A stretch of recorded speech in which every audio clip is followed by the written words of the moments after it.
Hello everyone, it's Olumayewa Victor Ogunshala again, and today I'm here with something very interesting in the field of business management, but our topic today would be useful for everybody.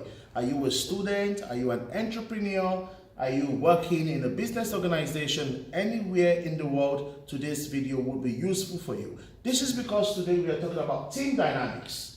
So we're going to look at what is a team. How do teams form, the various stages of team formation. We're going to look at the characteristics of an effective team, and then we're going to look at team roles. Okay, this is what we are doing today. So we're going to look at team dynamics and highly effective teams. Thank you as you enjoy. As you know, I'd like to go to my whiteboard where I'd like to put everything down as usual. Thank you very much. So the first question we are going to ask ourselves is, what is a team? So let's do this by saying team, and we'll put a question mark. We can put this in a box and say, what is a team? Firstly, it's a group of people. Group of people.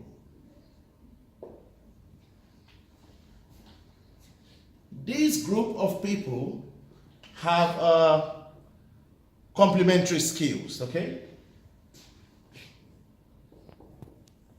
This group of people are individuals with different skills that complement each other. Okay.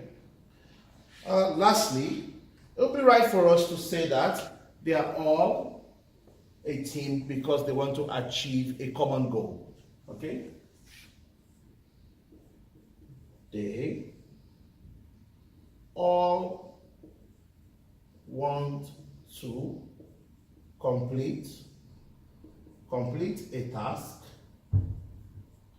and achieve a common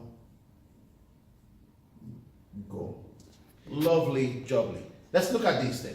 What is a team? A team is a group of people who have different skills that complement each other, working together in order to complete a task and achieve a common goal. I think this is very simple, guys, yeah? So even in football, we've got a team. Group of people, 11 players, 10 players and one goalkeeper. They all have different skills. Some of them are, the goalkeeper catches the ball, prevents the ball from going in the net. The defenders are defending the ball from going to the goalkeeper or from getting into the net. The midfielders are trying to get the ball from the midfield to the strikers, and the strikers are trying, just a minute please, I'm going to put on the light. Sorry about that, please.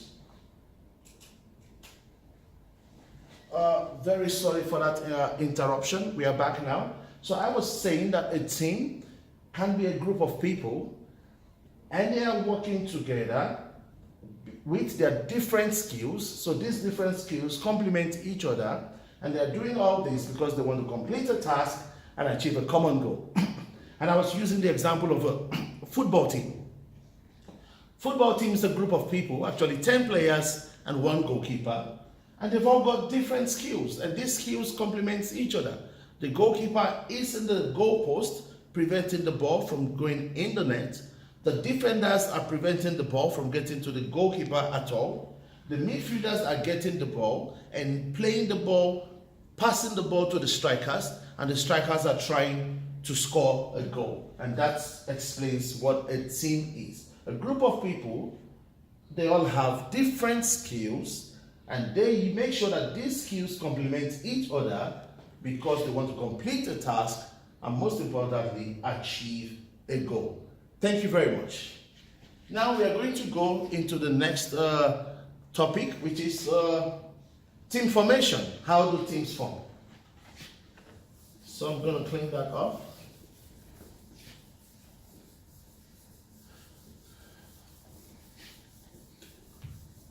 And what we have here now is team formation. Team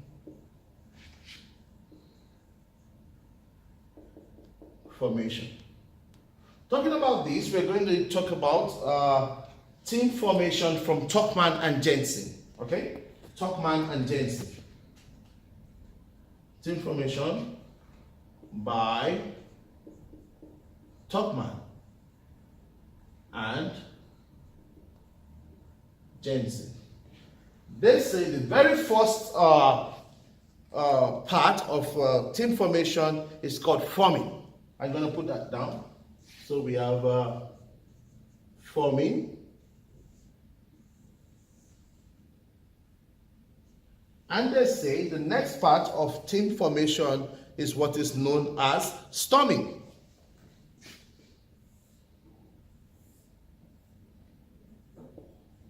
Storming. And they say the next part of team formation is what is known as numbing.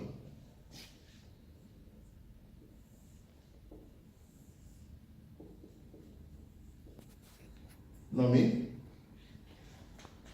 And they say that once we have the numbing, the next part is performing.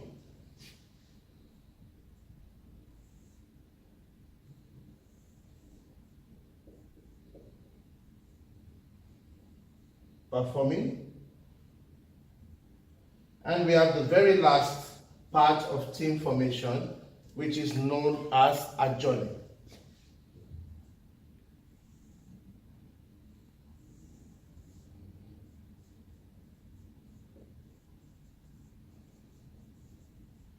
And this is team formation by Tuckman and Jensen. We are forming, storming, numbing, performing, and adjourning.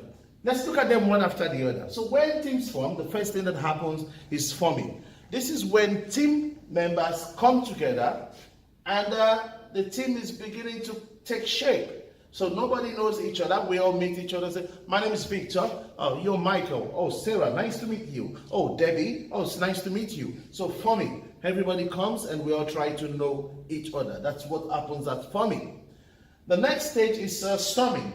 In the storming stage, there's a kind of conflict, because conflict of ideas, conflict of interest, conflict of objectives. Okay, so I'm in the team for what I think is the right reason, and Michael and Sarah and Jane are in the team for what they think is the right reason. So we have a clash, conflict of interest, and that's known as storming. But the moment we begin to storm, some of us in the team are going to say, wait a minute, we've got a job to do, we've got a task ahead. So we do not have enough time or luxury of time to be engaged in this conflict of interest and storming. Let's put together rules and regulations which are the way forward for our team to function. And then that's what we have numbing. So we set rules and regulations as well as procedures for our team to function from that moment on. And that's the numbing stage. And once we have rules and regulation, we can actually perform our task within the team. Everybody can perform their roles and responsibilities, and that is performing stage. This is execution of the project while we are together as a team. Then job is done, everybody says goodbye to each other, and that's when we have adjourning. So again, team formation I present to you by Tuckman and Jensen: forming, storming, numbing, performing, and adjourning. Every team goes through this. Okay, thank you very much. I'm going to clean that and we go to the next topic, which is the characteristics of an effective team.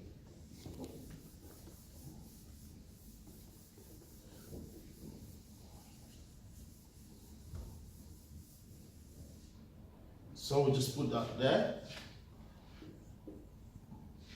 Characteristics of an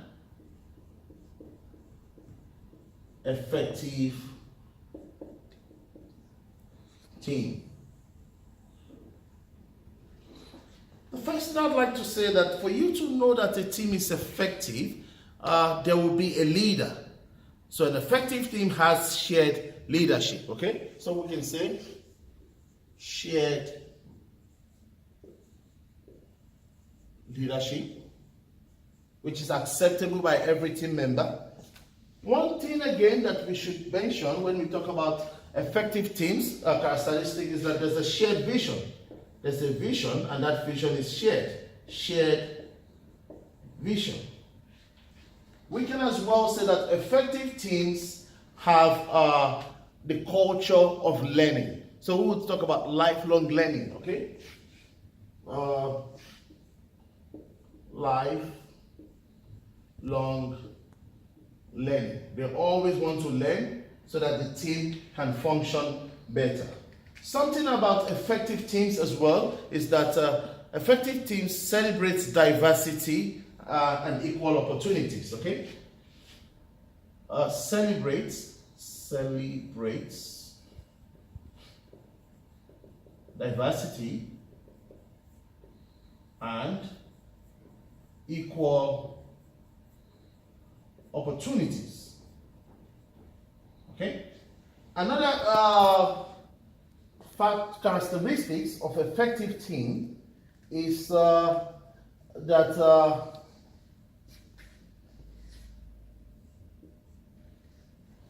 there's a cordial relationship between team members, okay? Strengthened relationships between team members.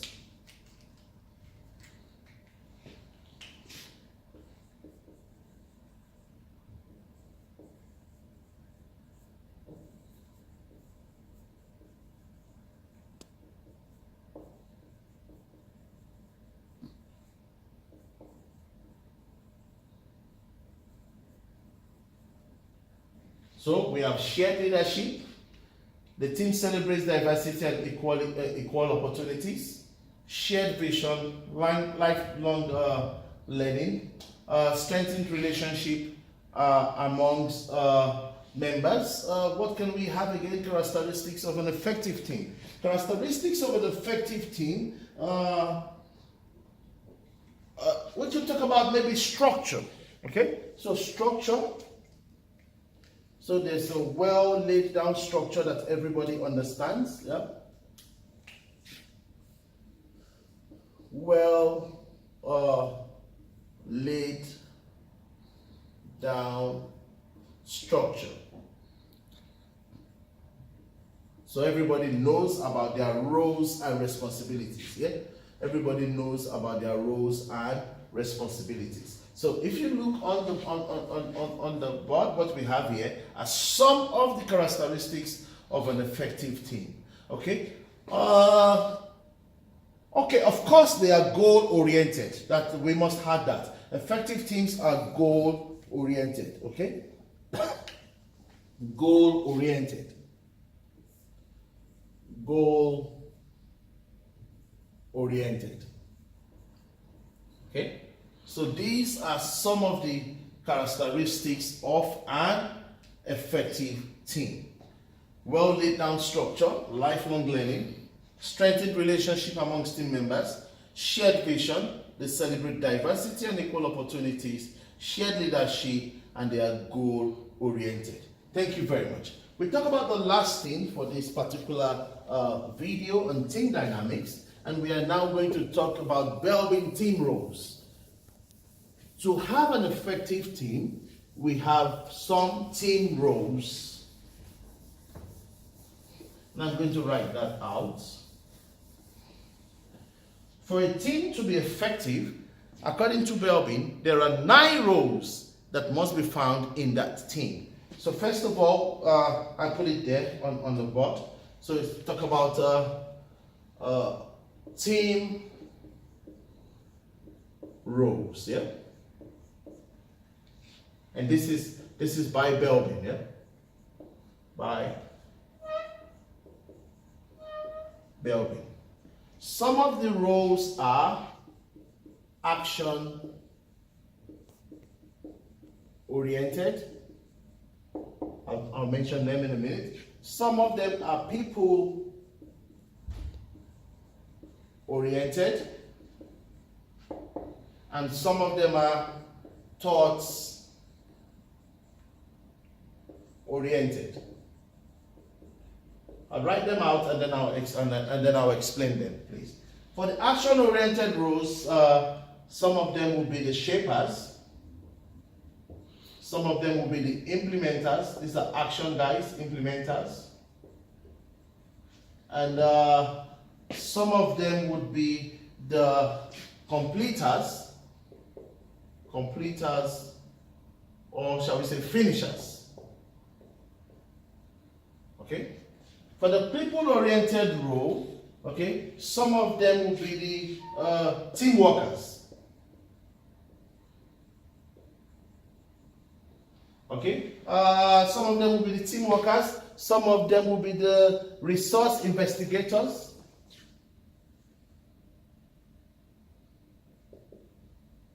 Resource investigators. And some of them will be the, okay, we'll come back to that then. For the thoughts oriented, some of them will be the planters. Some of them will be the monitors, stroke evaluators. Monitors and evaluators. And some of them will be the specialists. So, yeah, some of them will be the coordinators. Okay, and as you can see, like I said, I was going to write and then explain. Team roles by Belbin.